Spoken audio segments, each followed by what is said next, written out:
Okay. So we are going to be talking about two things this afternoon. So the first thing that we'll talk about is about Linux. One sec. I think I need to close some of these browsers. Linux, we'll be talking about software management. I don't need this. Let me just clean a few of my tabs. That's okay. This one is about, no, this is, let me see what this one is, which notes are this. So I will be talking about two things. One of them is Linux software management. And the second thing that we will be talking about is, we'll be talking about managing log files. So Linux software management and managing log files, and then we'll be done with those two topics. So that is what we'll be dealing with. That's what we'll be dealing with. So now let us start on Linux software management. And again, this is not going to be a very long course module because here we only have one objective, and the objective here is by the end of this module, you should be able to describe how package managers support software management. You should be able to describe how package managers support software management. Okay, so you should be able to describe how package managers help in software management. So let me find you a definition of what a package manager is, because this is not just specific to Linux. You will see this term used a lot in the cloud. So package managers, package managers definition. I just need the definition. Let me see.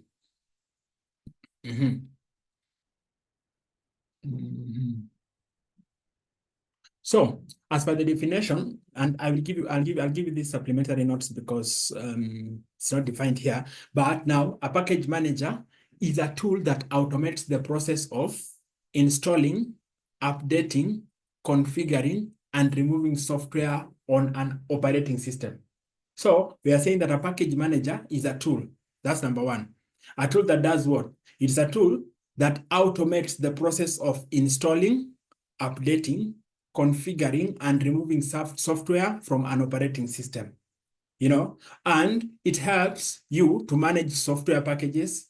And here we are talking about applications, libraries, and dependencies from trusted repositories without having to download or install them manually. So what it does, we say it actually bundles all these things together. It puts them together so that when you are trying to install them, you just need that package manager. You just need to run the package manager and the appropriate commands, and then it will do all the heavy lifting for you. Instead of you, for example, you are trying to install, let's say, for example, Python 3. You're trying to install Python 3 in your machine.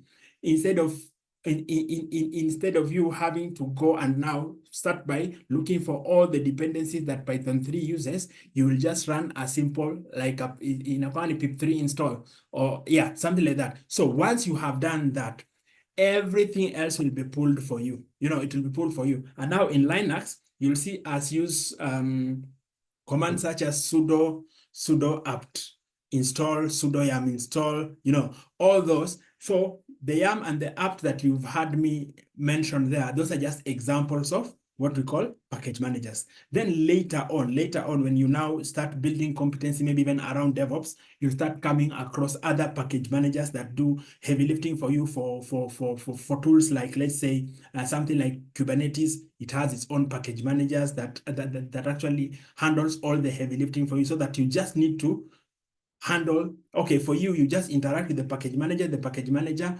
works in the background to bring all these things. And what have we said? We say that the work of a package manager is to automate the process of installing, if you want to install stuff, if you want to update stuff, if you want to configure stuff, and if you want to remove software from an operating system. I hope that one makes sense. I hope that one really makes sense. So what does a package manager do? So a package manager does the following one. It downloads software packages from repositories. So you know that these software packages are found in different repositories in different places. And by repositories, an example of a repository is a Git repository.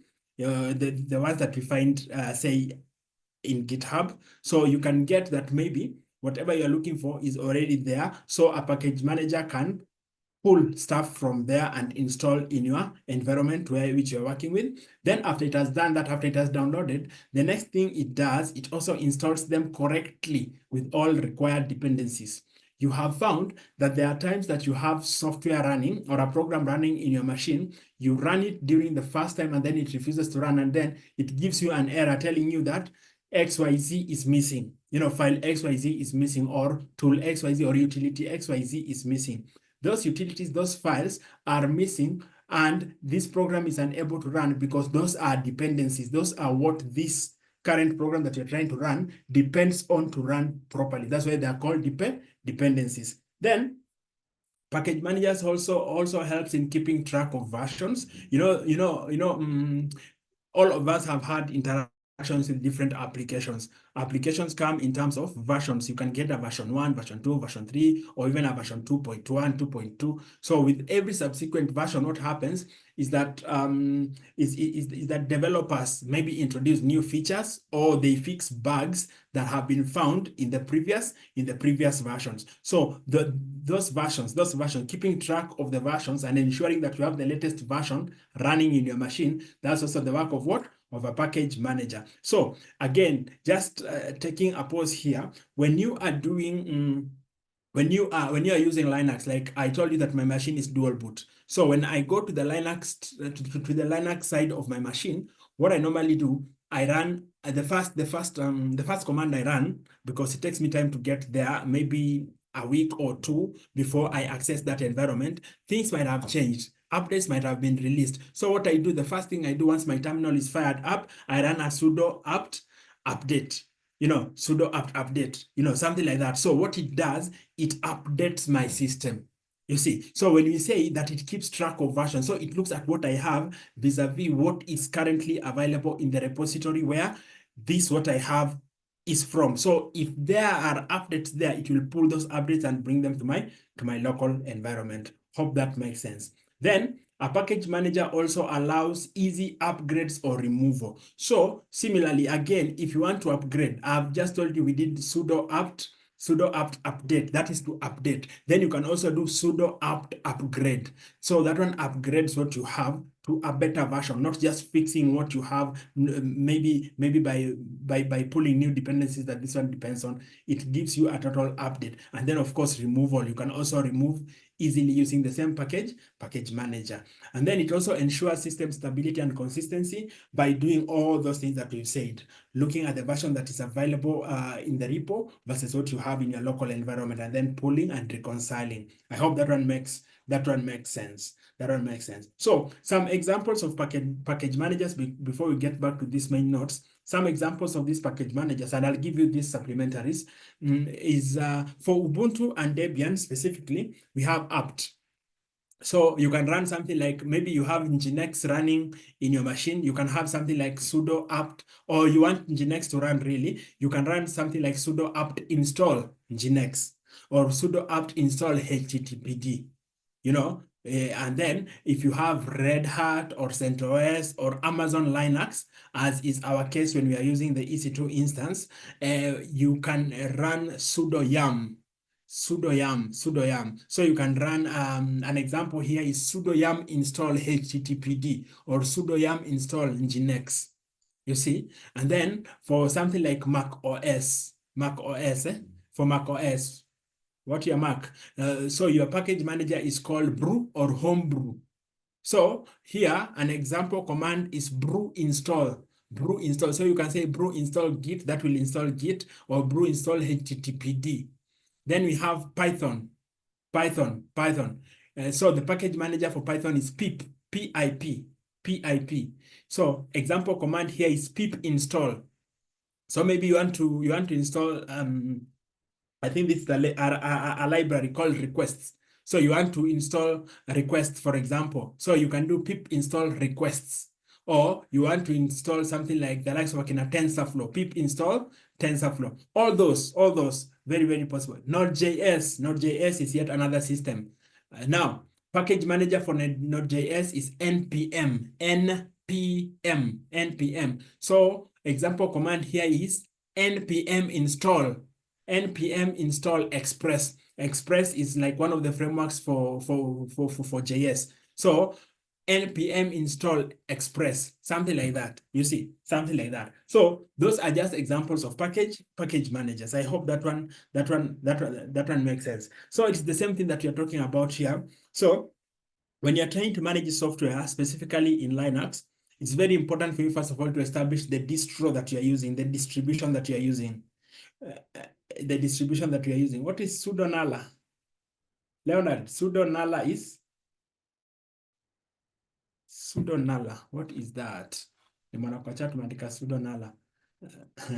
I hope sio sudo nakula. So,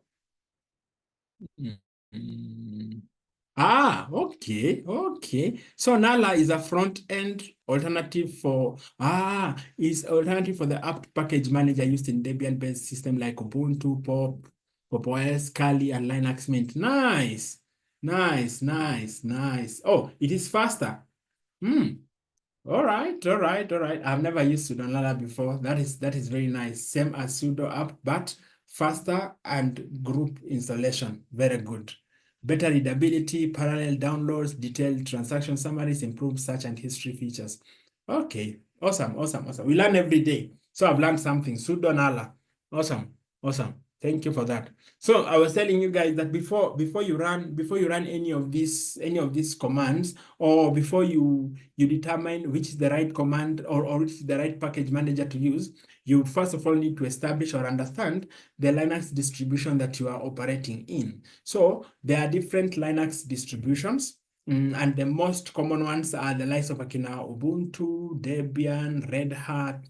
There is Fedora, there is Kali, there is CentOS, and the rest. Really, there are so many. So for Red Hat, the package manager is RPM, and this is used to manage software. So software packages have a .rpm file extension. The YAM utility is a commonly used front-end interface for RPM. Amazon 2, Red Hat Linux, and Amazon Linux 2, Red Hat Linux, and CentOS use this method, YAM. Then we have Debian package. The DPKG package manager is used to manage software. So software packages have a .deb file extension. .deb file extension. Advanced package tool APT is often used as a front end. So Debian and Ubuntu use APT, the advanced package tool. Hope makes sense. Then install from source code. A GNU compiler collection, GCC compiler, is used to compile the code. Compiler turns human-readable code into machine-readable code. Compiled packages can then be installed. I remember us doing GCC when we were doing, what were we doing? Were we learning C?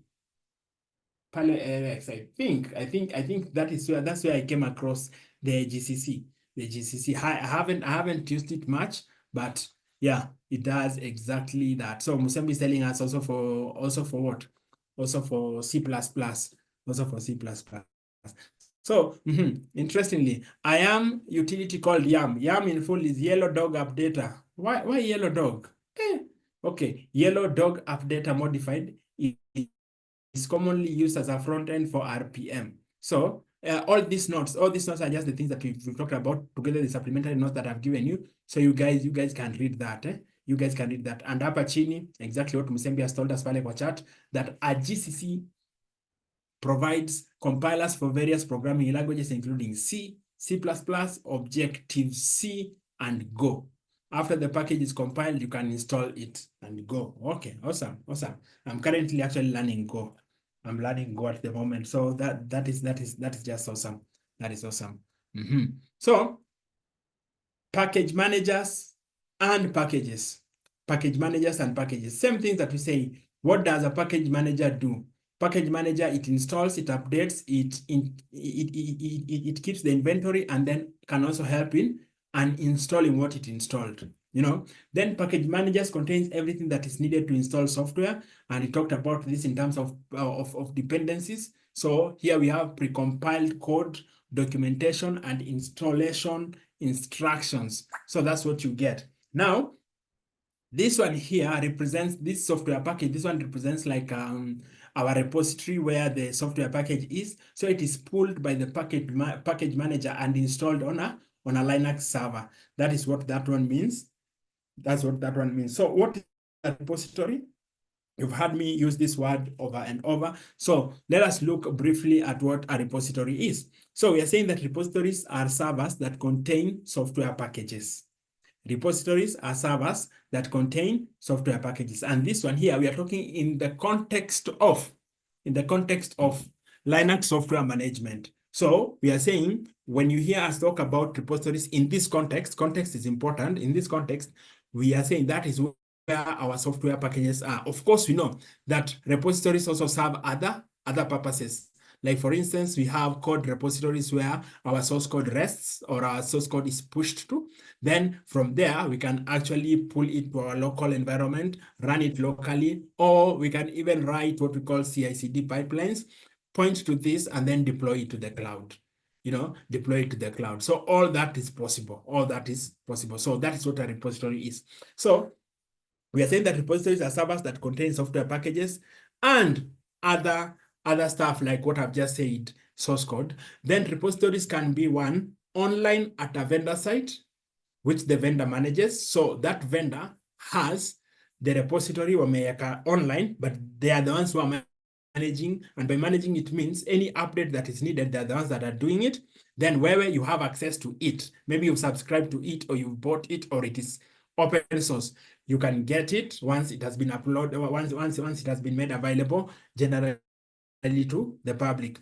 Then it can also be on an internal server which your administrators manage. So as an organization, you can have the repository in your own server, and then now you have your systems administrators who are managing it to make sure that it stays up to date. Then on a local hard disk drive of the system. So you can also have a repository on a local hard disk drive of the system. This one makes it a bit difficult to share. So it's always good to have whatever you want to have in terms of it's best to have a repository in a place where it can easily be accessible by people that would like to give access to. Yeah, you get? So that now repositories available to a package manager are typically defined in a configuration file, or in short, we call it a config file. So all the repositories that are available to a package manager are typically defined in a configuration file. The following are examples of Amazon Linux 2 repositories managed by AWS. So we have Amazon 2-core and Amazon 2 extra-docker. You see, so one of them is a Docker. Okay, one of them is actually maintained in, I think the one that has -docker is on it might be on Docker Hub, but I'm yet to confirm that. It might be on Docker Hub, but these are just like the two repos that are managed by AWS. So remember what I told you. If you hear that it is managed by an organization, it means that that organization is what is tasked with updating, with updating that package, so that now when you get it, you are getting the latest version, and even subsequent updates, you get the best version. So we've talked about this too. So Amazon 2 core, the main repository containing the latest software packages for the core operating system components. You see, this is for the core operating system components. Then you have Amazon 2 extra-docker, the repository containing extra software packages specifically for Docker related components. So Docker is a containerization technology or tool that you guys will learn we'll learn in an introductory way when we'll be doing something to do with, I think we'll be handling DevOps and DevOps tools at some point in this course. So you will hear about Docker. You'll hear some more about Docker. Yeah, you'll hear some more about Docker. So using the YAM package manager. So you do YAM option command list of package name. That's like the syntax that you use. But again, if you don't have elevated permissions, you might have to start with sudo. You might have to do sudo yam. Maybe the option is install. So sudo yam install. So you can say sudo yam -y assumes that yes is the answer for any confirmation prompt. You know, when you are installing software, when you're installing software to your environment, there are some steps that require you to say yes or no. You know, so when you use a -y as part of the command that you are running, what it will do, it will read that one as a confirmation, or as an approval that you have already said yes to all the processes that require you as the person installing to confirm yes or no. So -y is for yes. So that is the option. So yam is the command. Yam is the package manager. -y is yes. Install is the command, then the package name. So the package name can be anything. Like in this example down here, you see we are trying to install ZSH. You know, install ZSH. So sudo, you use sudo if you need to elevate your permission so that you are able to install. So after that, yam is our package manager. -y is the option, yes. Install is the command, what you want it to do. ZSH is the list of package names, ZSH. So this is what you want to install. No. Then it will do that for you, and we'll be doing these ones practically in a few, so that you guys get a feel of what that one looks like. And now that I've mentioned that, let me start my lab. I don't think that my lab is running. No worries.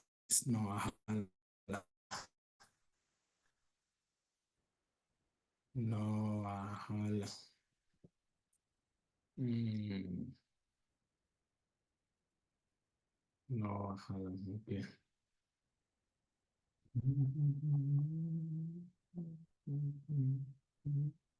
I hope you guys are learning something. This is a very interesting sounds that it's very important. Internet again dragging.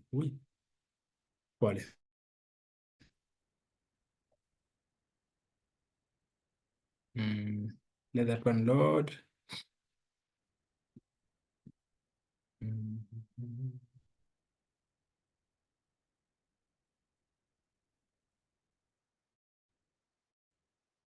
There's something that I'm looking for. It's called 2FA, 2-factor authentication. I need something.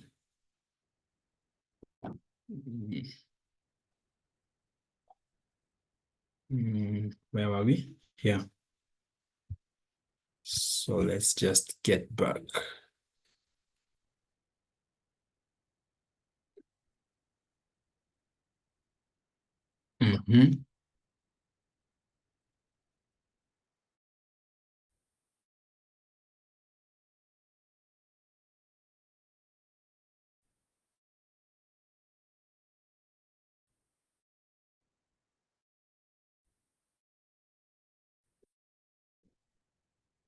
Remember when we were talking about, I also talked about a certain shell called fish shell. Then somebody doubted that there is something called fish shell. So Z shell is just one of those shells. Z shells, we have bash. So ZSH is trying to install that shell. So let us just see.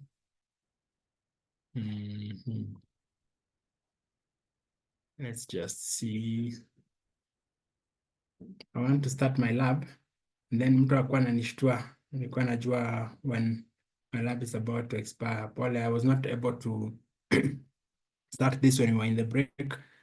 I was setting those Kahoot questions. So, but we are okay. Tuko tu sawa. Tuko mbaya.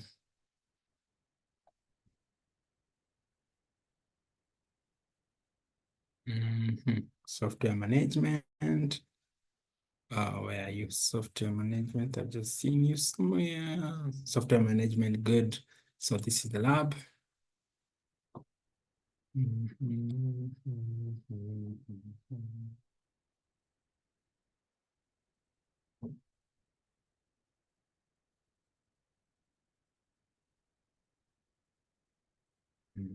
Let's wait for the vocarium. Okay, there goes. Student view.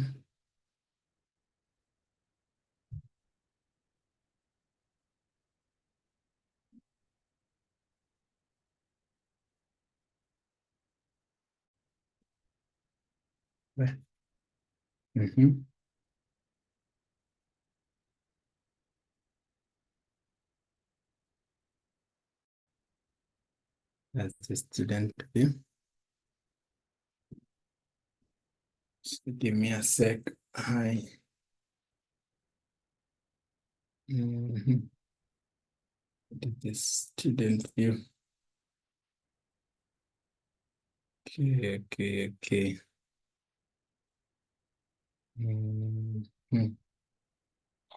Okay, so I reshare. Same one. Share. Okay, so here goes. So this is the lab that you will be looking at the end. So let us just start the lab. Kawaida, we will be labs user is the key. So we'll just be doing the same things. Let's wait for this one to create. And once it creates, then we will be good.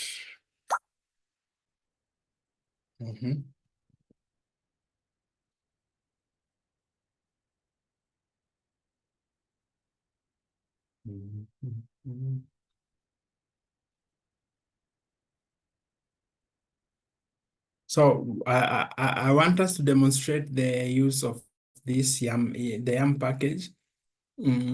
But here on the notes, you can see, you can view installed software with YAM. So you run YAM list installed, then you pipe grep SSH.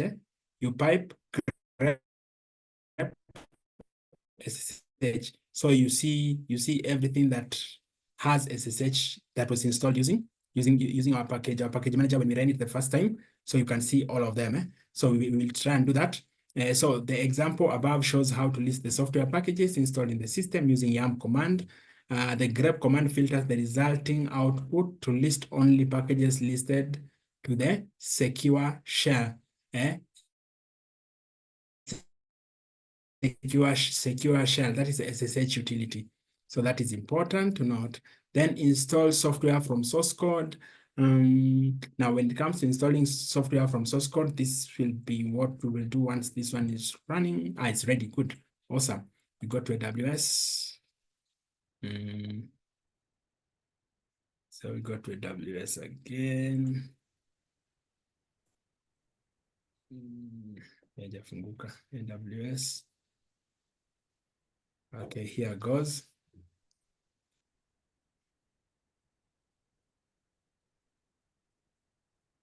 Okay.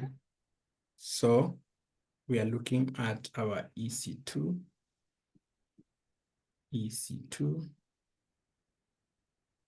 Okay. We need to create a server that we will use for the purpose of our work here.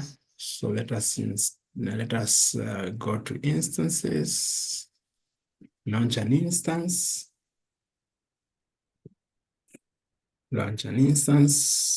Kamakawa. I like calling my instances Langley. Langley. Then we leave everything as is. Go to advanced details because you might need it to have something running. So I'll go and pick, let me go and pick this user data that I shared with you guys in the group. So where's the user data? User data, user data, user data.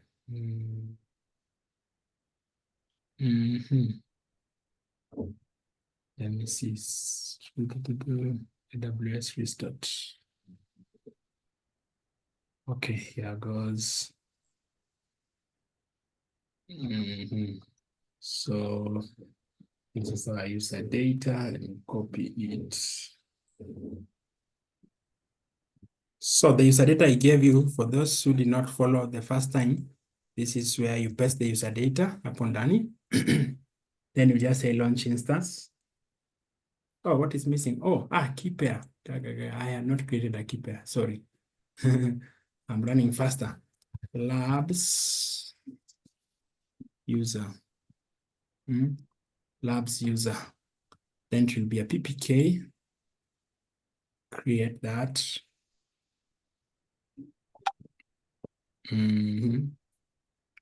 There goes. Then let us find this one where it is.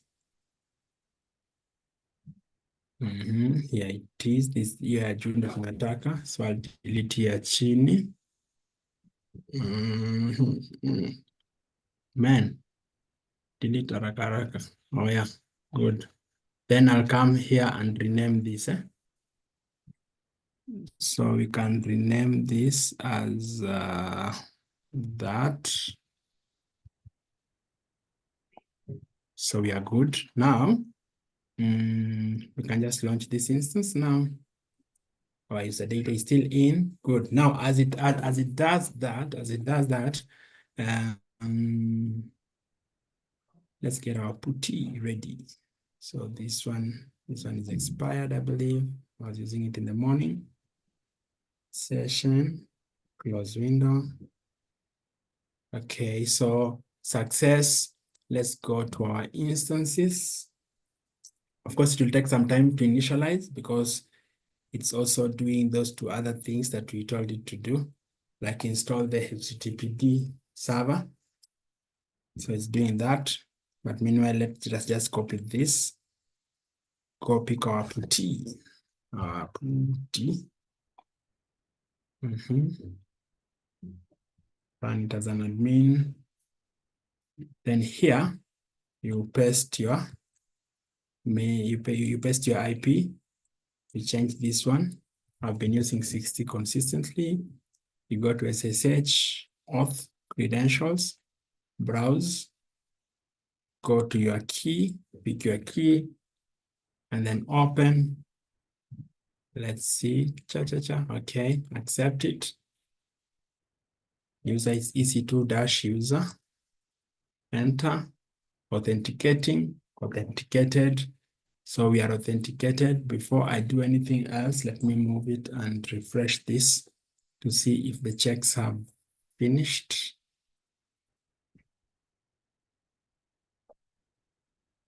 Still initializing, so let us give it a sec. Let's give it a second. Let me do system CTL. We learned this one in the morning. System CTL status HTTPD. So it is showing us that we have HTTPD is running, active and running. This is what we did in the morning. You can see it's active and running. So that is good. That is very, very good. Awesome. So we can do Control-C to kill the process. And then we clear. It takes us back to the prompt. Good. So that's where we are at. So we are good. At least our HTTPD server has been installed nicely inside our EC2. So I'll leave that one to continue initializing. And then we come. Now let us do a few things. Let us first of all try running YAM update. It's YAM update. YAM app. Okay. Let's try YAM update. Error. The command has to be run with super user privileges. You see, super user. So super user is sudo. So you do sudo yum update. You see that? Sudo yum update, enter. When you do that, that's what it's doing. It's telling you last metadata expiration, check this on this. So everything that you have right now is already up to date. It's already up to date. So let us now try installing ZSH by using sudo. I'm so used to apt. Sudo yum install, sudo yum install ZSH, okay? Sudo yum install ZSH, enter. Let's see. There you go. So you see, unaona hapa chini nimeuliza, is this okay? Is this okay? As in, they are telling me that they have told me that they have checked in the repository, they have found it, and then this is the size. So the size that will be the total downloaded is this. Installation size is that. Is this okay? Yes or no? You see, yes or no. So if I do Control C to kill that system, I'm back to the beginning. Now, if I don't want to, when I'm running this, when I'm trying to install something and I don't want it to ask me this question, yes or no, I will now do, I'll introduce the flag of the option -y. So if I introduce -y here, I need a space here, space -y. If I introduce -y there, let us see what will happen. Enter. You see, it's just installing without asking me any question. It's not asking me, is this okay? Is this not okay? No, it goes straight and install. So that is how you use the -y option. You see, sudo yum -y install ZSH. You see, that's like one of the things that we've just installed. So assuming, let us try again and install something. Now we're not going to use -y. We will just do sudo yum install. Let me install git. Okay, let me install git. Sudo yum install git, enter. Let's see. So it checks and then it comes back and tells me that this is the size. This is the size. Is it okay? So when I say yes, small y, enter, it then moves on and it now installs everything for me. And then we have a complete thing in there. So you see, that's how you use yum as a package manager. That's how you use yum as a package manager. I hope that one makes sense. Sorry? Hello. Is someone talking? Hello, Patrick. Yes. Yeah, it's Daniel. I have a polite request. Sorry? Can you at least be zooming in your console? Oh, Can you please be zooming in your console? Because sometimes we don't see. But you told me you told me that you can zoom in, or you can zoom it from your end. So I was assuming that you guys are zooming in. Because sometimes I avoid this because it clutters the knee that I'm using. But let us just do it to one. Is that okay? Hiyo inaonekana kwako? Dan, is it visible? Yeah. Good. Sawa. Yeah, Okay, it's now visible.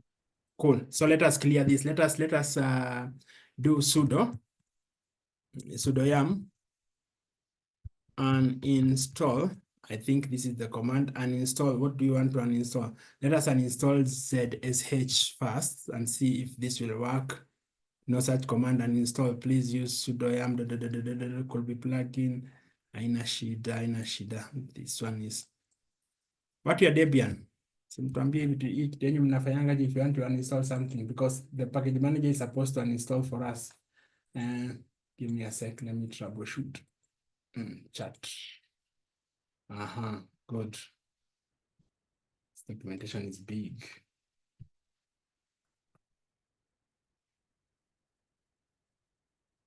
Nani anatumia nini? Yum remove, not yum uninstall. Yum remove. So let us try what Salem is proposing. Oh, kwa user data. Pole, nilipita hapo kama nini.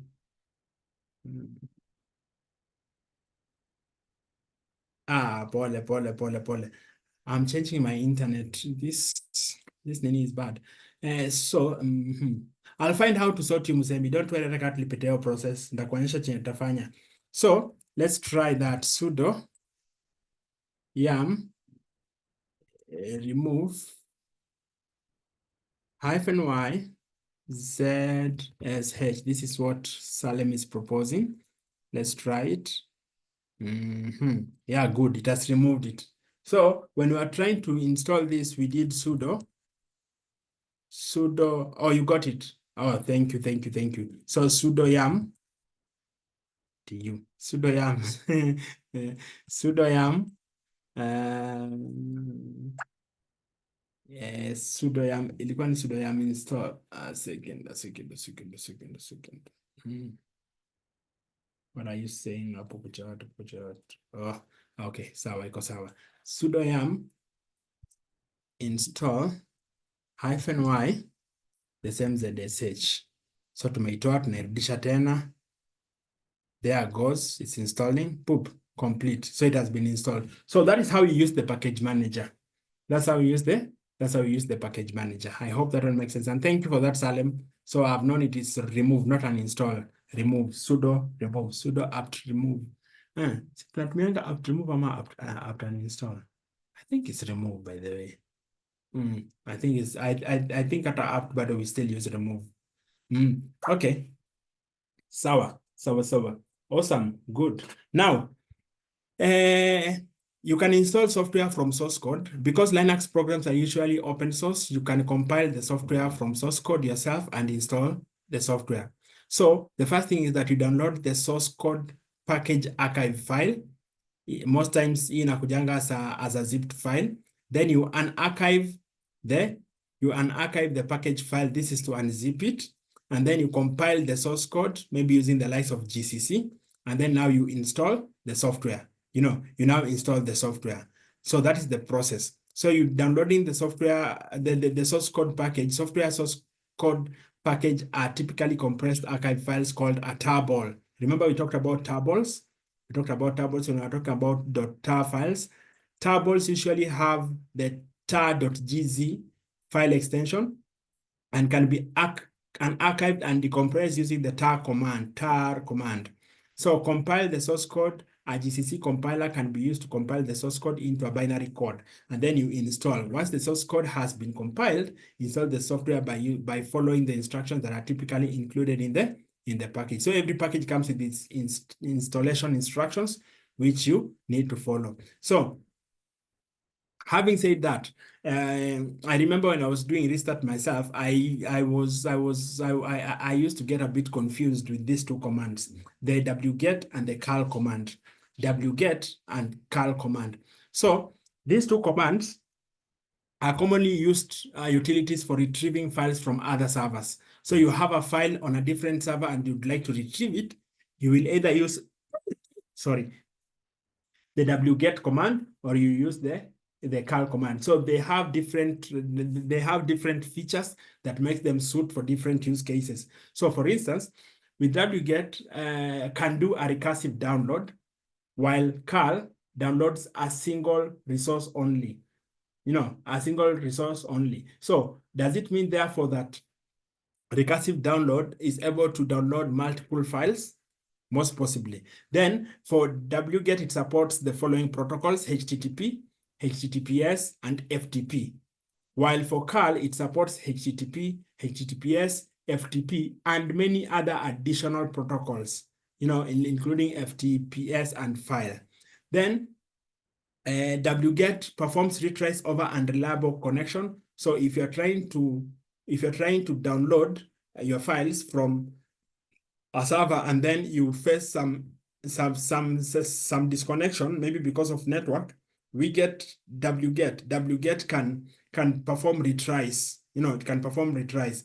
But now when it comes to curls, it runs on more platforms than wget. So curl runs on more platforms than wget. So wget runs on limited number of platforms, but curl can run in many platforms. So here are some two examples, which shows you what does it show you? It shows you the syntax for the two commands. Like wget, then you add the source the source from where, or rather the address where the file that you want to pull equal. So this one will have the HTTPS, then it will have the URL, then how do you call this thing? Yeah, you'll have you will have its location plus the file name, the file that you want to pull. So in this case, we have a file called mysoftware.zip that is found at a location www.example.com. So you can do a wget to get that, or you can do a curl to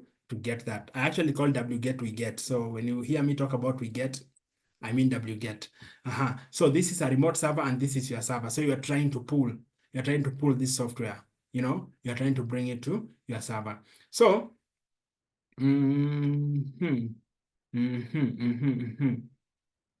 so tunaambiwa hapa with wget you can download a single resource or multiple resources recursively that reside under a given uniform resource locator URL. It also automatically tries to resume a download if the network connection is broken. If the network connection is broken. So curl can download only a single resource at a time, but it supports more protocols, and runs on more platforms than wget. Then, for example, here, curl supports file protocol, which you can use to retrieve a file from the local file system. So you can retrieve a file using the file protocol from the local file system.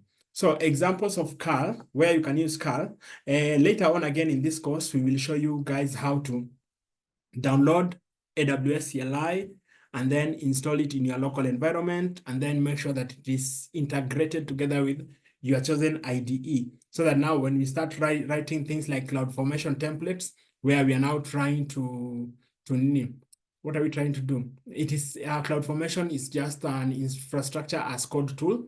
So we will be using such a tool to do simple things like, for example, we want to provision some infrastructure in the cloud. Instead of going there and then using ClickOps or clicking, I want an EC2 instance. I click, next.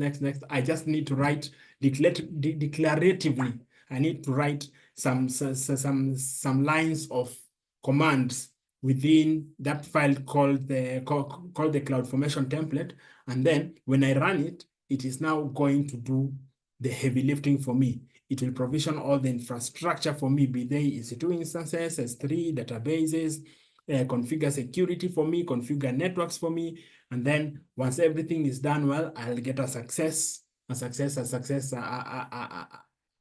instruction, or rather a success output that shows me that whatever I wanted to deploy has been deployed, or whatever I wanted to configure has been configured or provisioned. And then I can go in, configure it, install whatever I need to install, and then up we go.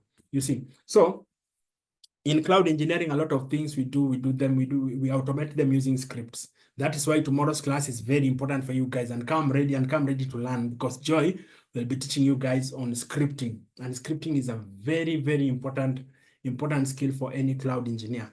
Back to this. So using curl, we can download and install AWS CLI.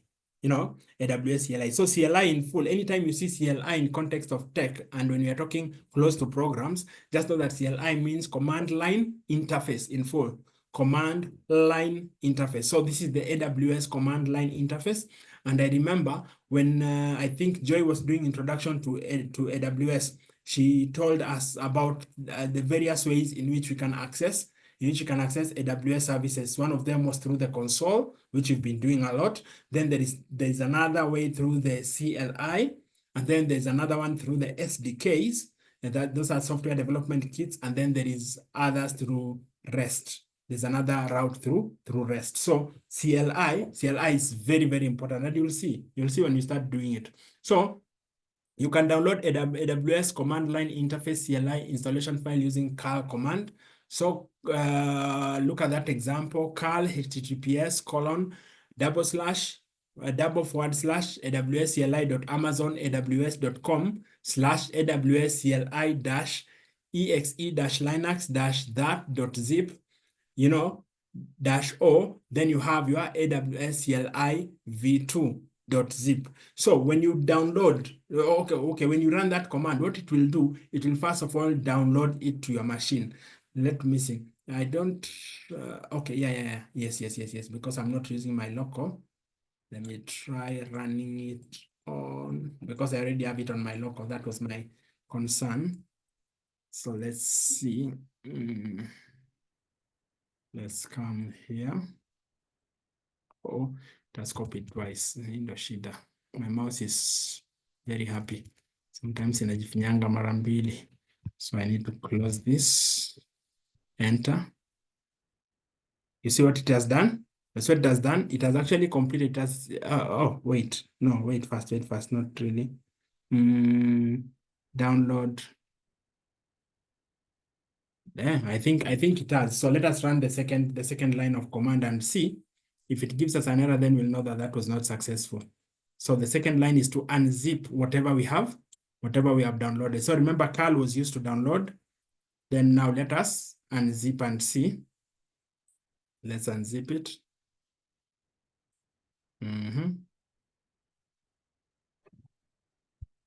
So unzip, yeah. So it was properly installed, because if it was not installed, then it wouldn't unzip. So it was properly installed, but that was very fast. Okay, so it is unzipping. So let it just unzip.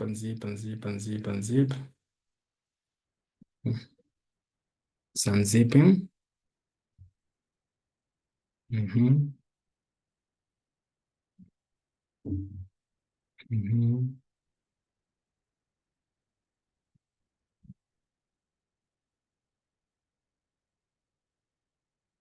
Good. So that has finished. So we clear. Wrong. I missed an R. There goes.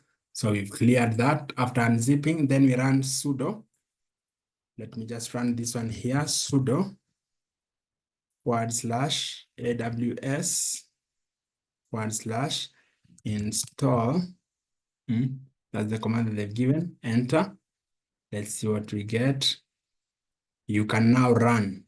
You can now run. So that has been installed properly, running the installation. Now the slide shows the steps of installing AWS CLI on a Linux system and provides an example of how curl command can be used. So curl has been used to download it, then we have unzipped it, then we have installed. So we have AWS CLI in our machine. So what you can do here, you can do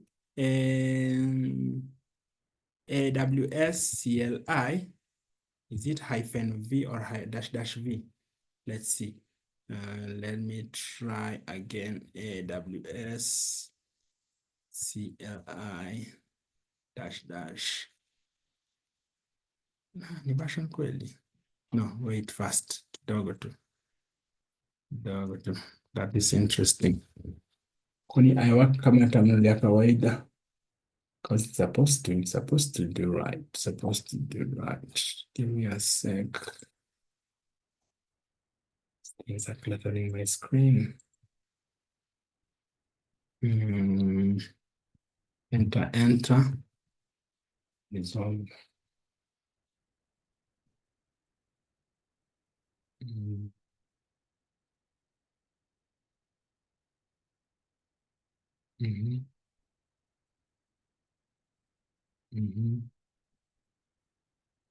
Oh, okay. So let us do AWS.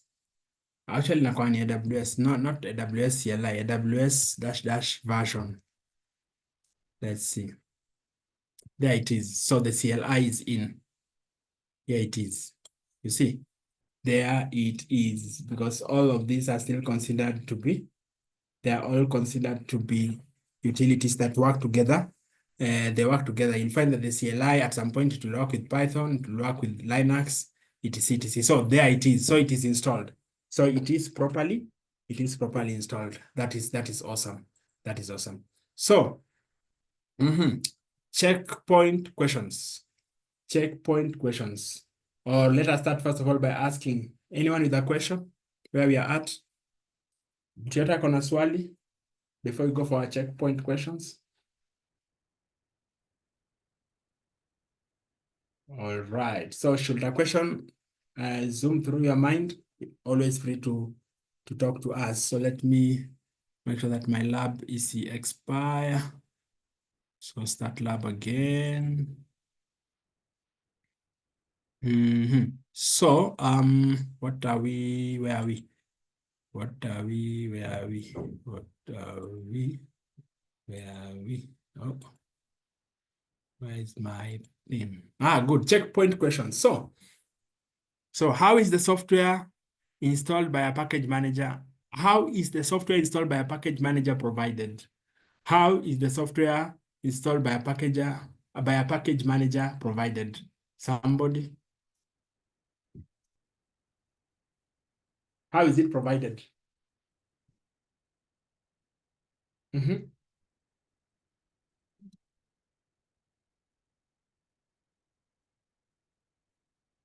Somebody? I'm looking at the chat. I'm seeing nothing. Nobody is saying nothing. How is it provided?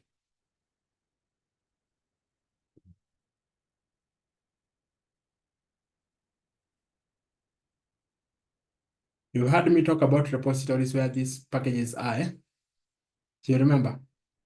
We talked about repositories where the packages are.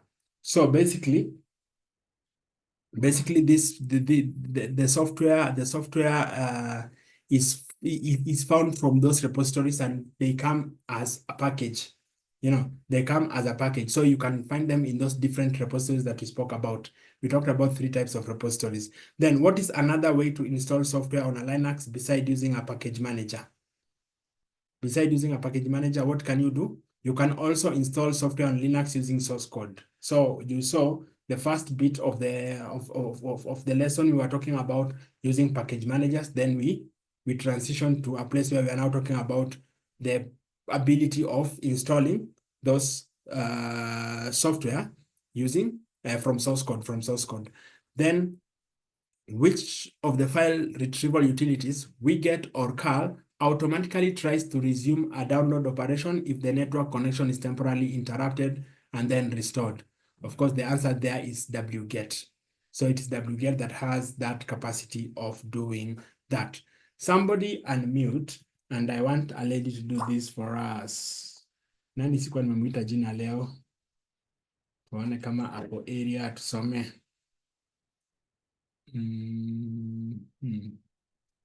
Bethany, are you uko area?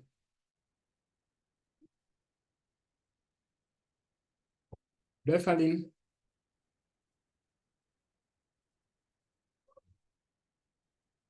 I am looking for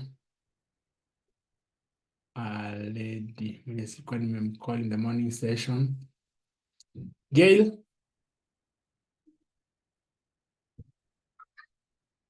Gail. Present. Aha, yeah, good. Are you able to read this for us?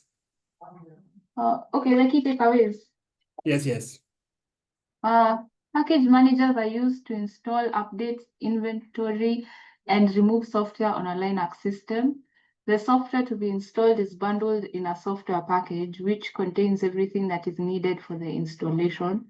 Software packages are stored in repositories, which can be on a remote or local system. YAM is a package manager used to manage software on Amazon Linux systems. Wiget and curl are useful utilities for downloading files from a server.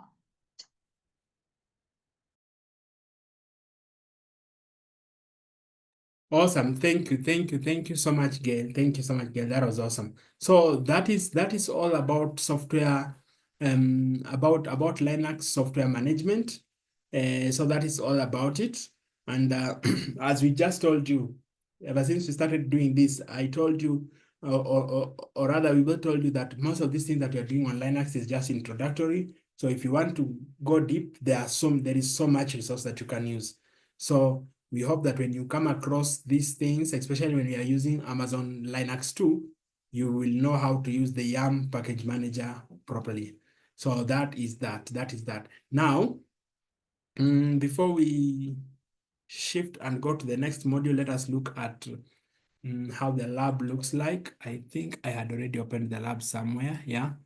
So the lab, what you are expected to do, we talked about updating your Linux machine.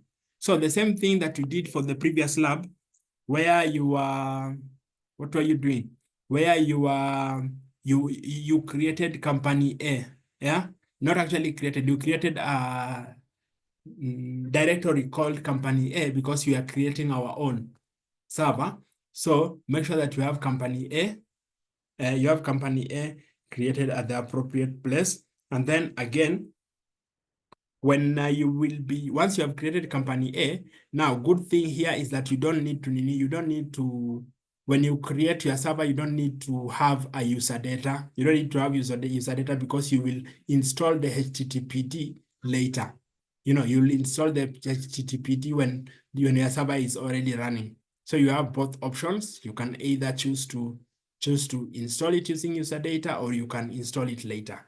It is still okay. Both of them are okay. Then, because you see here we have installed our HTTPD. Now the next task they're talking about rolling back a package. So rolling back a package.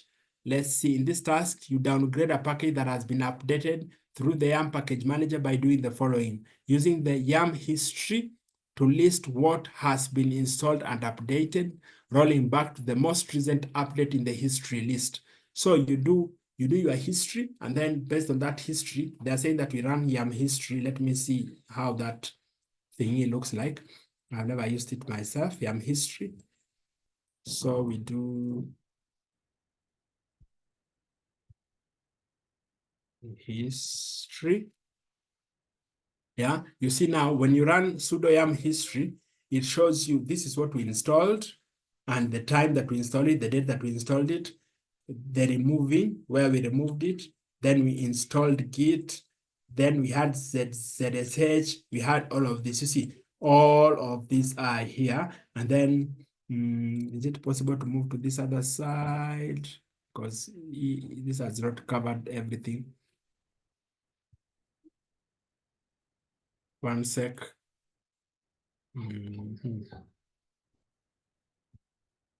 Okay.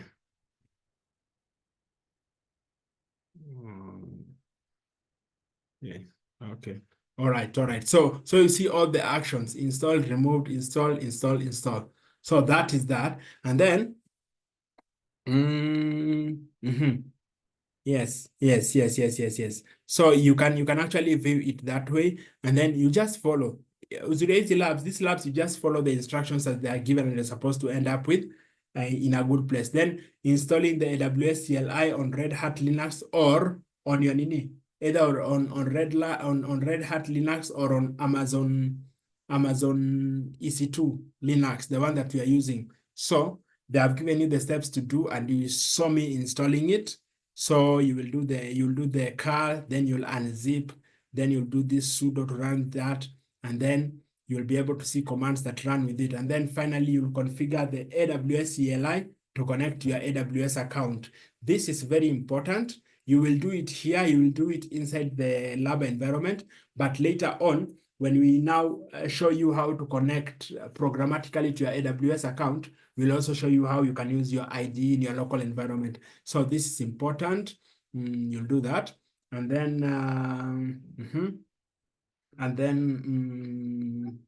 yeah, then you're done.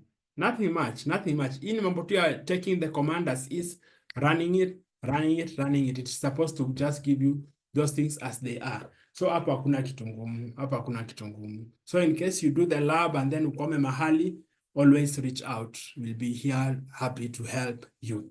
But I want you guys to try it first, and then we see how you have found it. Yes. So, if you've learned something new that you did not know before, watch on a thumbs up. If you learned something new that you never knew before, let me see some thumbs up. Nimekuona Leonard. Mark, umeamua tu inue mkono. Uko na swali ama hiyo ni thumbs up? Umeamua hand up, Sharon. Sharon, this is new. Okay, all right, all right, all right. Prudence, that is awesome. Sandra, that is awesome. Okay, cool, cool. We are always happy to see you guys learning. So that is awesome. What is the time? It's 3:25. So, for the KCs, you'll do the KC. The KC is not that difficult. The KC is not all that difficult. It's just the same questions that you've just done. So, ukikwama senye unafanya KC na unataka usaidizi, tutafute. We will help you. We will help you. And the goal here is to help you guys to make sure that things move as they should. So, I'm giving you guys a small break of 5 minutes. Strictly 5 minutes. Grab a drink. You can rush for a bathroom break. I'm also rushing. And then we come back here in exactly 5 minutes and we do this very short module on managing log files. So see you in exactly 5 minutes. That will be 3:30, I believe. 3:30 tupatane hapa.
Haya, Kipchoge is back.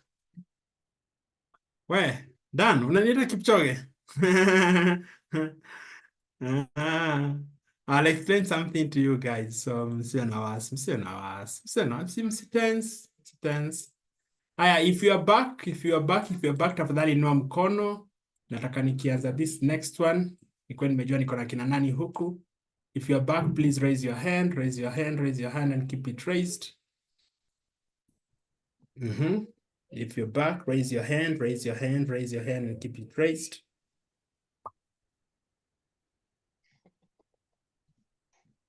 Unaambiwa we had 5 seconds left. Hey, Gideon. At 5 seconds. That's a classic one. Hata time you're na type hivi si umesha squander like 3. Na kitambo mimi nicheke si 2 zimeisha, so we are right on time. Okay. Nice. I can see 20 of you are here. Nani mwingine hayuko? Keep your hands raised ndio nione wenye hawako. Keep your hands raised ndio nione wenye hawako. Sharon sikuoni. Priscilla. Keep your hand raised so that nione wenye hawako. Watu wapendi kuonekana ati hawako. Watu wanainua mikono na bio. Awesome. Okay, thank you. Please, you can unraise your hands. Thank you for that. You know, mko cooperative vizuri, and that is so awesome. Thank you so much.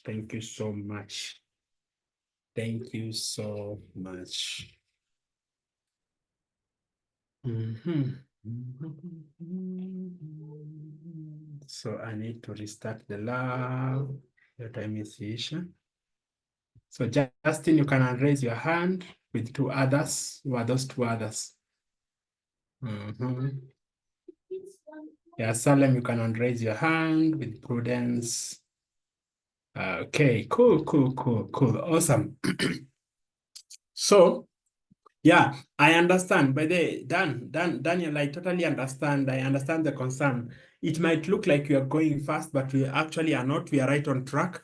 Reason why we try as far as possible to cover this introductory topics IT mapema haraka upesi is so that we leave you guys with enough time for us to prep you guys for exams.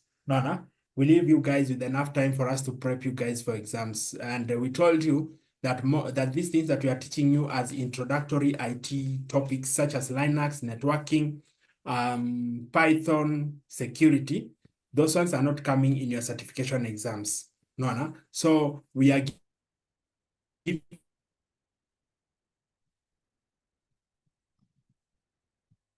you, no matter you hear me taking a pause every now and then and telling you guys that, so if you want to go deeper, you can go deeper.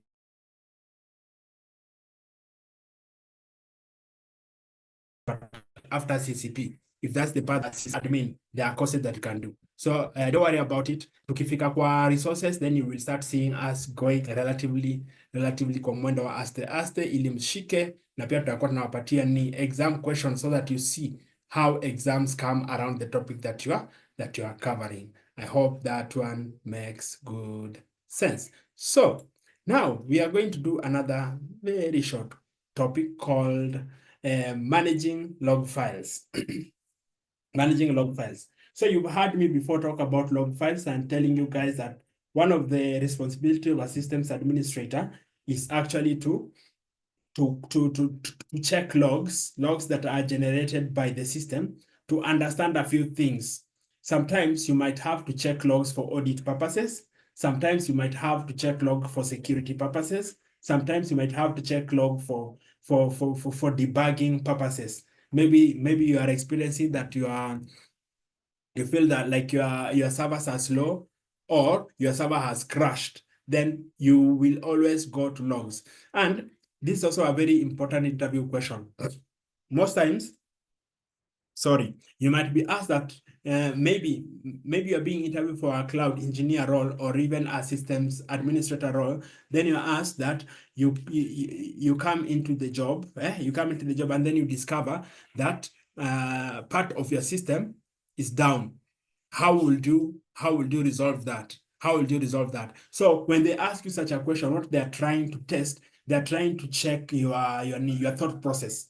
You know, your thought process. If you are someone that thinks critically, and if you're someone who thinks before they act. You know, you can't just say that, oh, I will go there and I will turn everything off. No, you don't do that. Or I'll go there and I will, let's say, for example, you discover that that maybe there are bugs in the system, or someone is trying to hack you. What will you do? Unaenda pale unasema mbio mbio, I will turn off the computer. No, you don't do that. First things first, you need to do what we call root cause analysis. Root cause analysis. Root cause analysis means you sit down and you ask yourself, what is the possible origin of this problem? And the very best place for kuangalia where the root cause is, or what is causing the problem, is the logs. The logs are like the single source of truth for most systems, not all systems, but most systems. So it is up to you to sit down and then have that name, have that detective heart, that detective mentality, that when you enter and you are trying to debug a system, you need to start right from the logs, and you need to know which logs am I looking for. And once I get the logs, what am I looking for within the logs? Because again, remember, when we did things to do with head, tail, when we did those commands, we told you that sometimes you might just want to see like 10 first lines or 10 last lines of the whole log file, because a log file can have thousands of lines. You can't sit there with your proverbial magnifying glass that you are reading line by line looking for a problem caused by HTTPD, when you have tools like grep that can help you search through your logs. You know, you have pipe, you can do your pipe and then do your grep and then your search tab, and you will get what you're looking for. So all that. So we're talking about log files. So let's look at what our objectives are. So what will you learn? By the end of this short module, you will learn how to define log files and use commands to read different types of messages in a log file. Then you will also learn how to recognize the benefits of log rotation. So you will also learn the benefit of that. And yes, Salem, you are right. So things like Prometheus and Grafana, those are just part of what we call DevOps tools that are used mainly for making sense of logs. So I believe it is Prometheus that ingests log. You know, it ingests log. Okay, and what is the difference between logs and metrics? So it ingests logs, and then Grafana visualizes them. I believe that's how they work together. You know, that's how they work. That's how they work together. Salem knows the log files come up fulliza. Okay. So that is good. That is good. So you will learn in the process of time. For those who are new, if you've never heard of Prometheus and Grafana, those are just some of the tools that you will learn, and they actually make it very, very easy for you to do log monitoring. So even as a DevOps engineer, I'm a systems admin, I'm that you will have to sit there and then you're looking at lines of logs. Unasoma tu line by line by line. No, there are tools that can be used to make sense of those logs by creating even dashboards for you, so that you can see if it is your servers. If you have like 50 servers, you can have a dashboard showing you the health of all servers. Health, when you talk about health, you mean that those servers are working well. You know, those servers are working well. And in case kuna shida, you will see others zinarusha, warning signs. So you'll be able to pay attention to those and leave the healthy ones to continue with their work. So that is very good. That's very good. Thank you, Salem. Then now let us define logging. What is logging? So logs keep records of events on systems, which helps with auditing. One of the most important things that logs do is that they keep records of events on the system, which helps with auditing. That's why we call logs as a single source of truth for most systems. There are 4 main types of logs. So we have system logs. These are system startup information and system shutdown times. And then we have event logs, such as user login and logout events. Then we have application logs, such as startup time, actions and errors, and then we have service logs. So things like event logs can be very important, especially say, for example, you're a security engineer and then you are trying to interrogate, or rather you're trying to investigate an event that has happened. Maybe there has been there has been a hacking incident, and now you're wondering who was responsible for that leak. Maybe some credentials have been leaked. Then you want to know who was using the system at that time. So looking at event logs, you will know which user logged in at what time and when did they log out. And you can also check now on, for example, if your system has been accessed by an outsider who is not authorized, you'll be able to see them in the system when they entered and when they left. No, when they entered and when they left. Najua kuna hackers fulani wenye they even clear their how do you call it? They clear the evidence. They clear the evidence of their presence in the system. But some sloppy ones, you can easily see they entered at this time, left at this time. We had a problem in between here. You see, we had a problem in between here. So when we talk about this user login, logout events, you'll come and discover that here's things like trails. You see, trail is to know who was where at what time and for how long and what did they access. So there is actually a service in AWS that is used for that, and it's mostly categorized under auditing services. It's called AWS Cloud Trail, AWS Cloud Trail, and we'll get to interact with it. We'll get to interact with it. So those are the types of logs. So the importance of logging, this one I already mentioned them. So they help in security audits, industry requirements, because some industries utasoma mahali utasikia na sasa hapa pia ndo penye unaona different topics coming together. You get that we are talking about storage, but we are also mentioning logs. Yeah? So you hear a question framed this way. Let me try and paraphrase and then see if you make sense of it.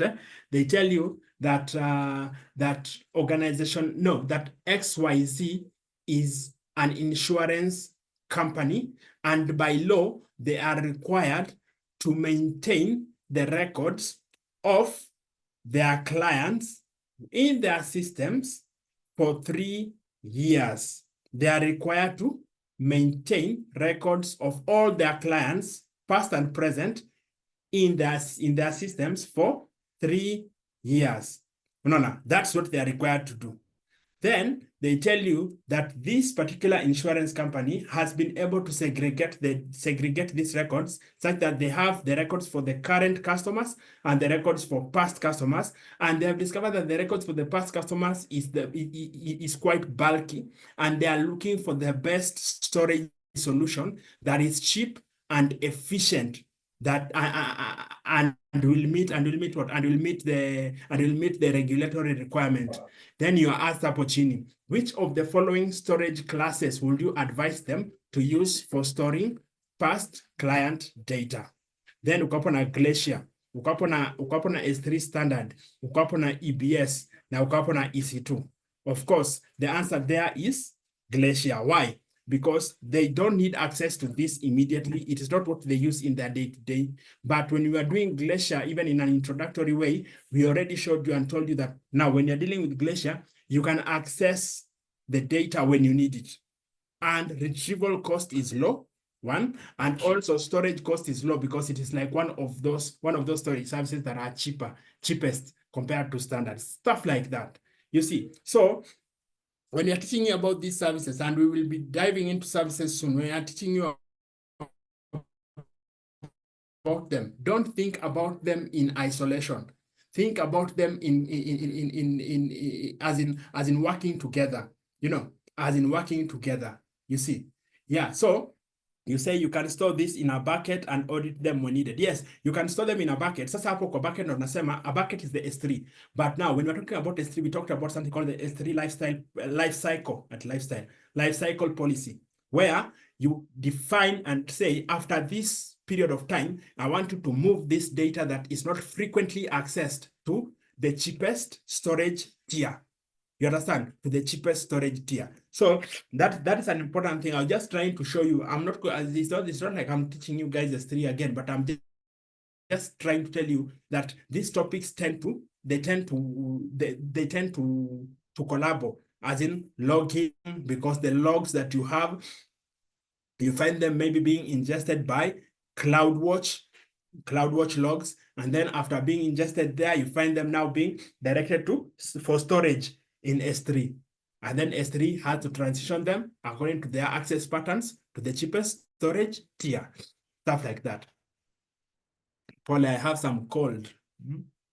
Paul, that's why you can hear me struggling with that one, but it's okay. Now, proactive troubleshooting. I told you again, when you discover that you have a problem in your system, the first place to start is with the logs.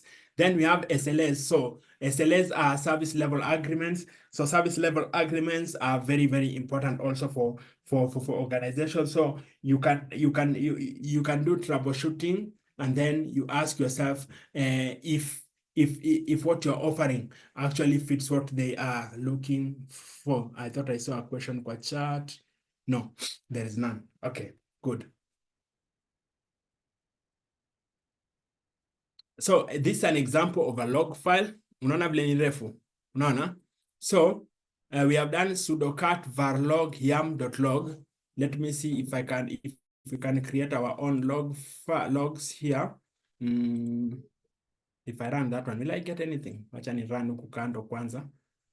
Then niwalete ikikuwa successful. Clear this.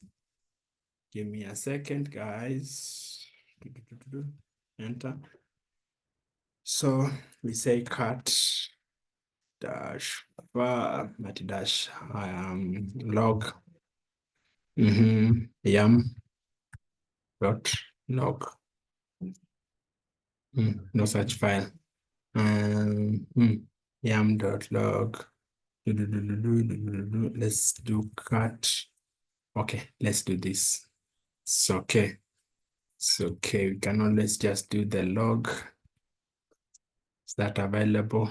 This is a directory. So, so what if we do cd slash that slash this? Some of these things you have to create them. Then we touch yam.log.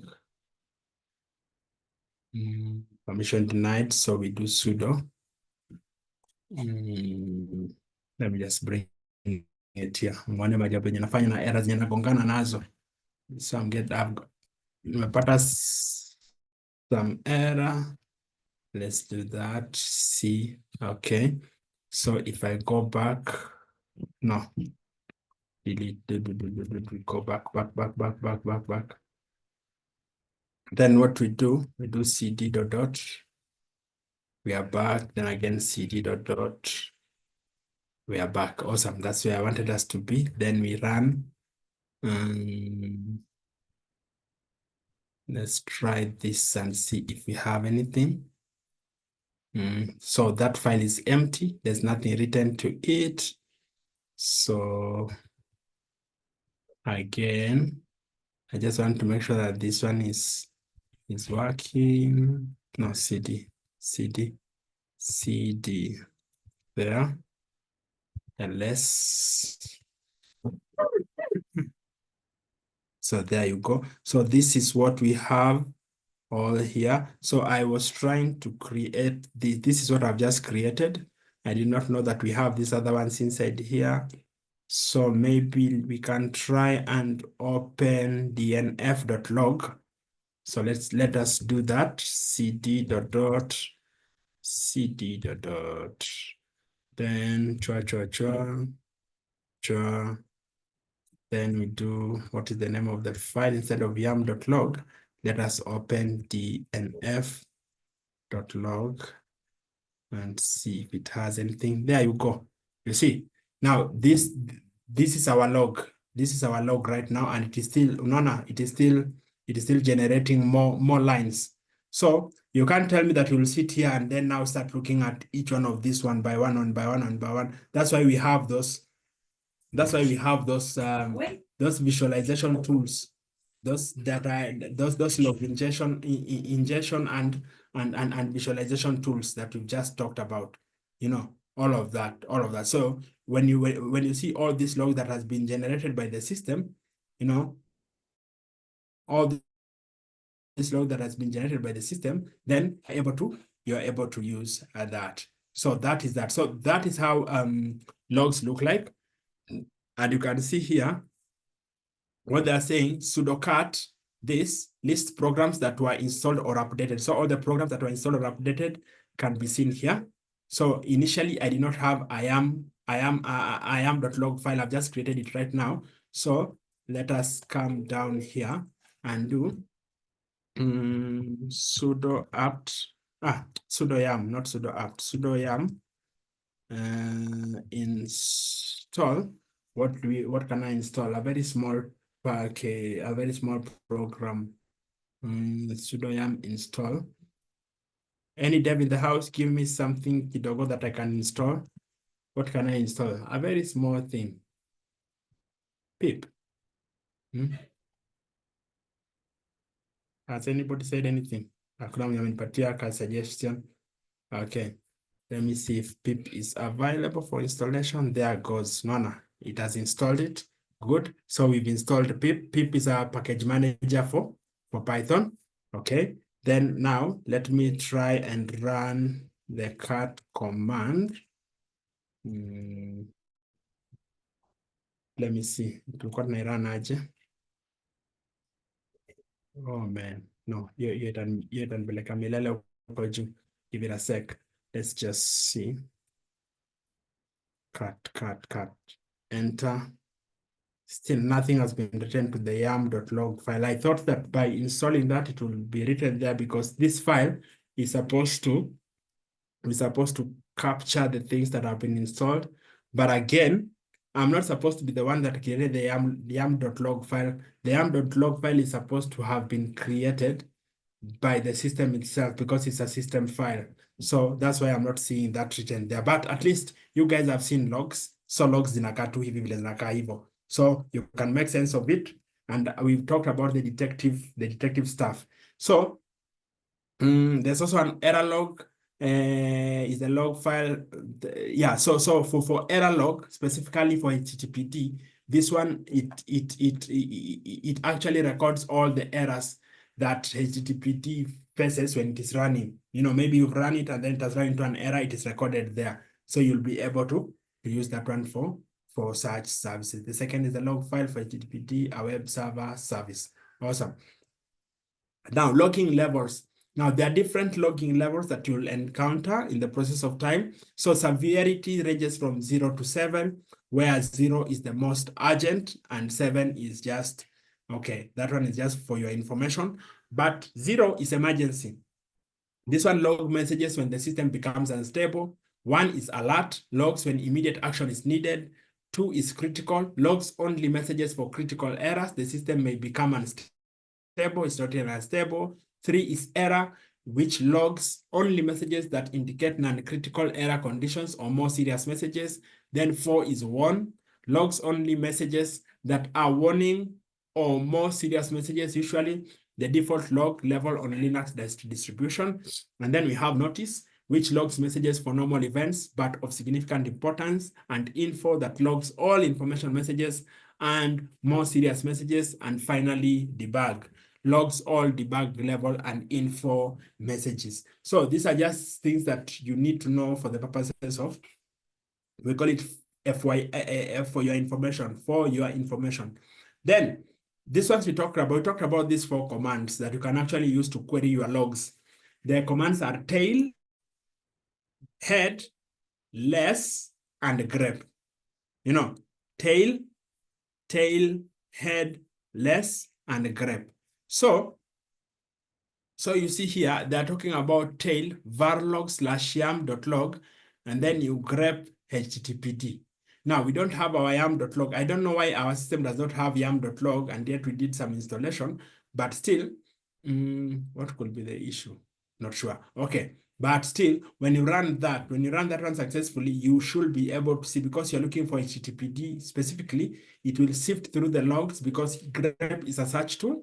Then it will only search for HTTPD. The instances of HTTPD are the only ones that will be returned to you as as what you can see there. You see all the other ones, not important. So you will just remain with what?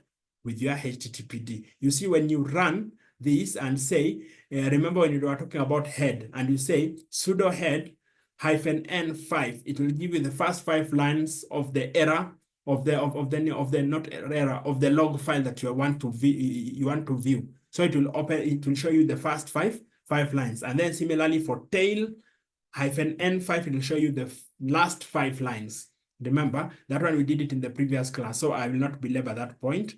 And I've also talked about grep, where I've told you that grep is used to search through the log files and you use a keyword. You know, you say cat this, as in cat. When you see cat somewhere, remember cat says open. Cat says open. So open this file and then find this keyword, simply put. So open this file and then find this keyword. So in this sense, they're saying open your log.log and then find error. Every instance where error is, it will be shown, you know. Then there is tail-f, your log/grep error. Then there is sudo. Then you want to grep login shared folder /logins.csv. So all that, it can be achieved using what we call our grep command. So all that explanation there, it's just what I've briefly summarized. So question is, where does Linux store log files? So we say Linux and applications normally store their log files in the var/log directory. In the var/log directory. And I can show you here. Let me show you here. So let's clear this. Okay, sorry. It's capital. Clear. So we are talking about /log. So when you ls, so they're saying that Linux normally stores its logs here, this directory here, you know, var/log. So that's what they are talking about. Okay, move that one aside kidogo. And then the var directory is used to store files that might rapidly and unpredictably change in size. So there are files that can rapidly or unpredictably change in size. So they are normally stored inside there. So Linux usually stores their files in that directory, and that's a very important question. var/log directory. Then here are some important log files that you need to be aware of. We have a var.log. All of them are in var.log. Okay, so var.log is like the location where they are. Now the file itself is what you see at the very end. Like we have syslog. Syslog stores system information. It stores system information. That is syslog. Okay, that is syslog. Then we have secure. This one stores authentication information for Red Hat derived distribution. No, secure stores. It stores what? Authentication information for Red Hat derived distributions. Then we have kern, K-E-R-N, stores Linux kernel information. All right. Then we have boot.log. Boot.log stores startup messages. Maillog stores mail messages. Daemon.log stores information about running background services. Auth.log stores authentication information for Debian derived distributions. Then cron.log stores cron messages for scheduled tasks. And then we have HTTPD, which stores Apache information for Red Hat derived distributions. So that is also very good for you, especially when you are doing your debugging and maybe you want to check your startup messages. You will know exactly what to go or where to go to. You'll go to the boot.log path. You'll follow the path that takes you to boot.log. Then we have the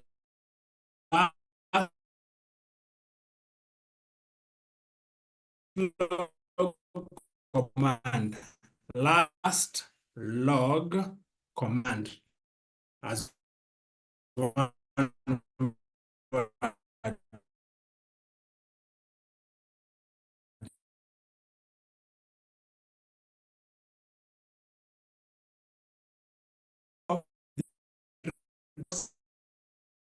login information for the system. You can see have username there. It's stated there from the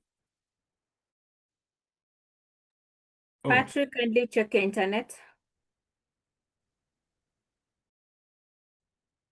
Just a second.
Clearly.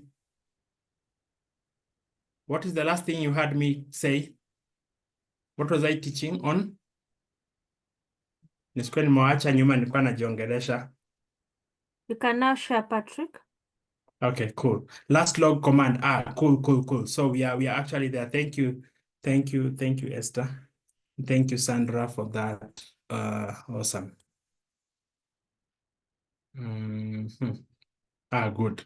So the last log command, we are almost done. So sorry for that. So last log command. Now, again, as part of what you do as a systems admin, you might be required to check, maybe for audit purposes, to know which users accessed your system at what time and for how long were they in that system and which part of the system did they access, So everybody that accesses your everybody that accesses your system accesses using their usernames.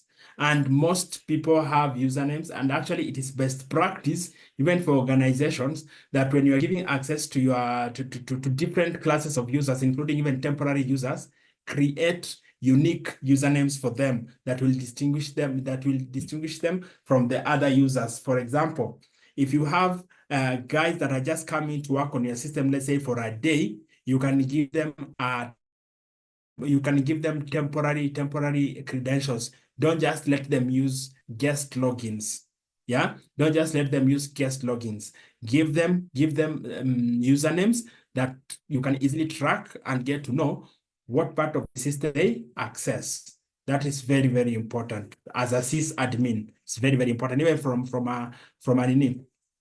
a security standpoint. So the last log command retrieves user information from /var/log/last log file and outputs it in the console. So when you run that, if you have last log as part of the files that you have in the /log directory, then you will be able to see, because it's supposed to capture all that, and then it's now supposed to bring them to your attention when you call it from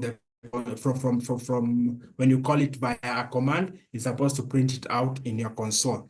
So for instance, you have last log -u EC2 user displays information of the EC2 user only.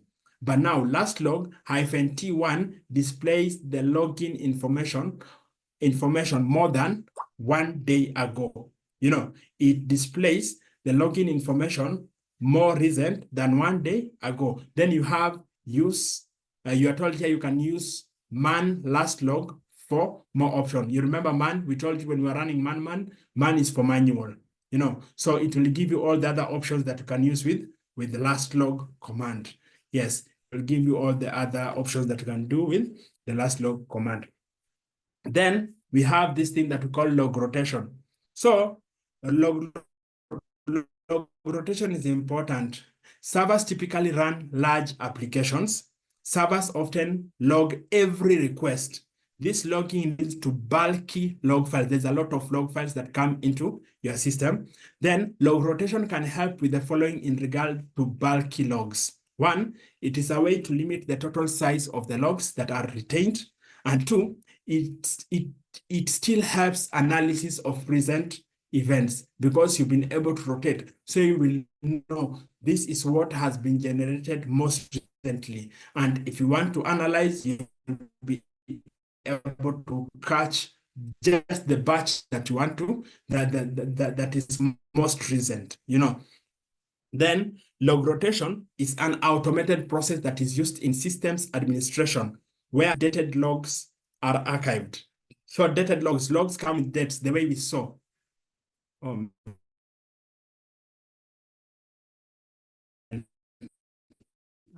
I hope this internet is not messing up again.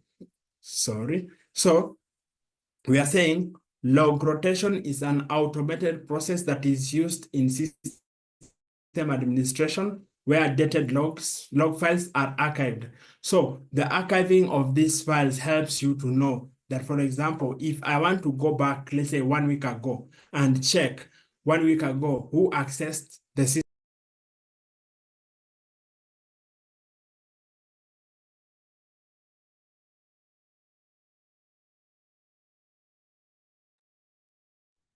I think Patrick has an issue with his internet. He has dropped again.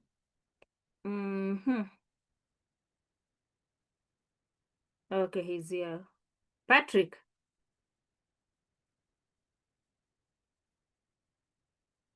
Hi, Patrick.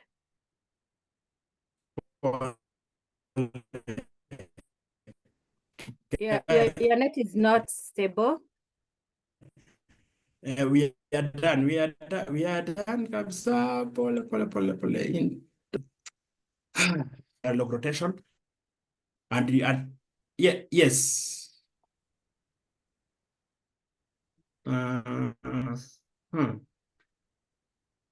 Hi.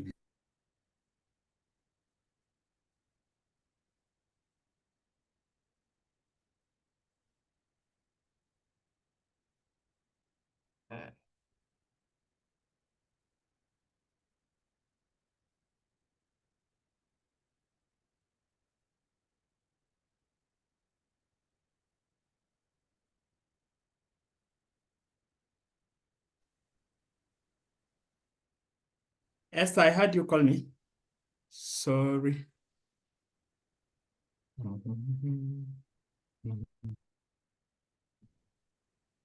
Okay. Sawa. Tumerudi kwa. So we say log rotation is normally activated by default. That one we say that. And I've told you that these logs that we are using are normally dated. So fact that they are dated, you can easily go back to it at any particular time that you'd like to go and check it. So interact with these notes. It will help you to understand. Now, almost very finally, checkpoint questions. Which log files do you use to troubleshoot user login attempts? Which log files do you use to troubleshoot user login attempts? And why are log files important to the system administrator? Who would like to attempt this? Anyone that wants to attempt?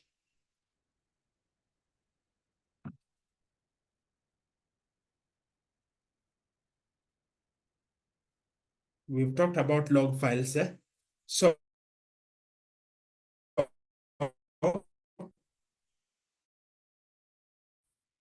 which log file do you use to troubleshoot user login at about them hapo juu? Nimeonyesha tu saizi. So which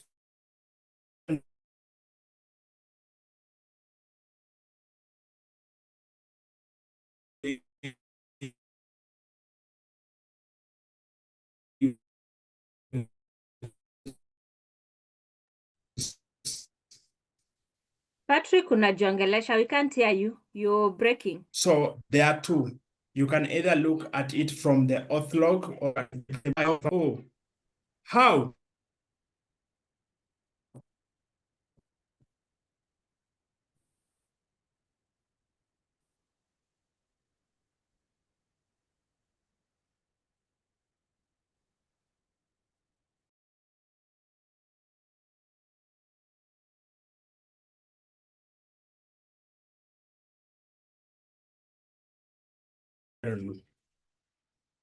Sorry guys, acha tumalizie tu hapa. I need to be able to share my screen kindly. There goes. Thank you, Esther. Hey, poleni sana. So, now if you can hear me, then we have done we have talked about log rotation. We've talked about all this, the different log files, and I've told you where you can get the log files. So, question, we have these 2 checkpoint questions. So, which log file do you use to troubleshoot user login attempts, and why are log files important to the system administrator? Why do you think the log files are important to a systems administrator, and which log file do you use? So I was explaining nikasema, depending on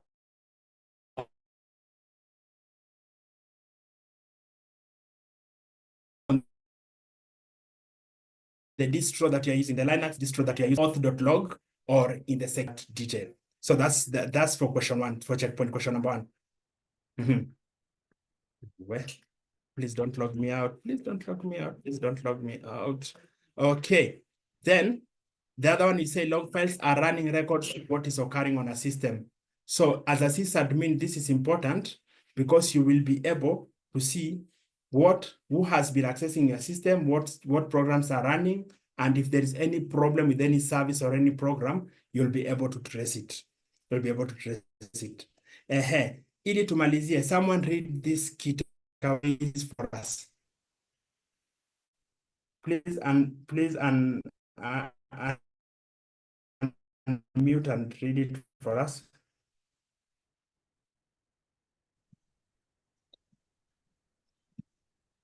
Key takeaways. Anybody. Can I read? Yes. Key takeaways. Please go You ahead. use logging to record events. You use logins to record events that are happening with the system. Log files can become large. To keep the log manageable, use log rotation to routine save files. You can control the amount of details in the logs at the logging level. Thank you. Awesome. Thank you, Prudence. So that was nice. That was very, very good. Thank you for that. And again, sorry for that bumpy session that you've had.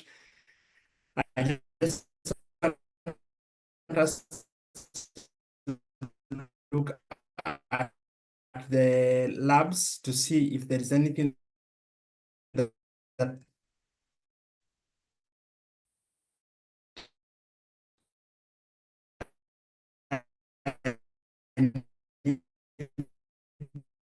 to call to your attention, and then we'll be ending the session.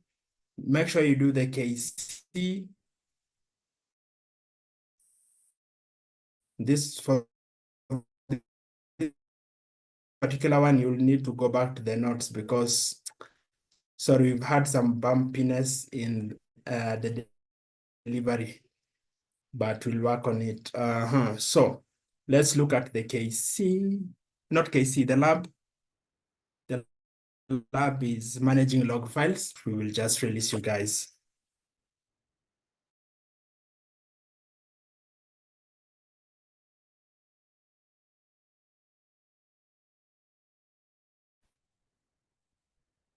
So let us look at this one very fast. Why disconnect then?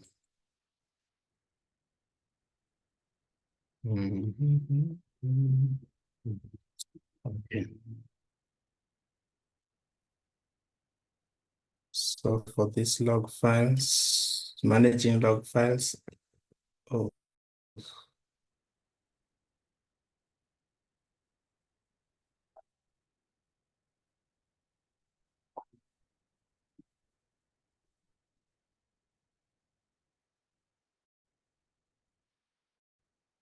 Ndio inakuja.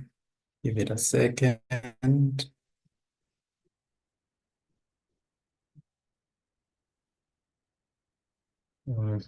Student fee.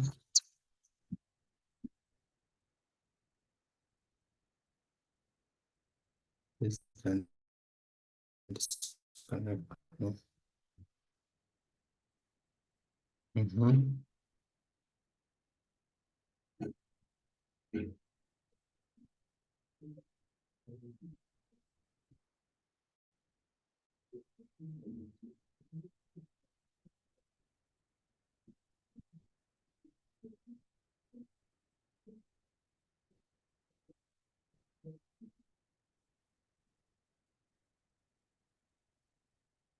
So for managing log files, this is the lab.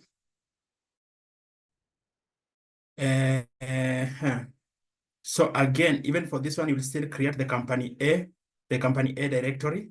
Then after you've created the company A directory, everything else, but then this is very short. It's just create that company A directory after you've SSH'd, and then now you'll be able to run these commands the way you are supposed to run.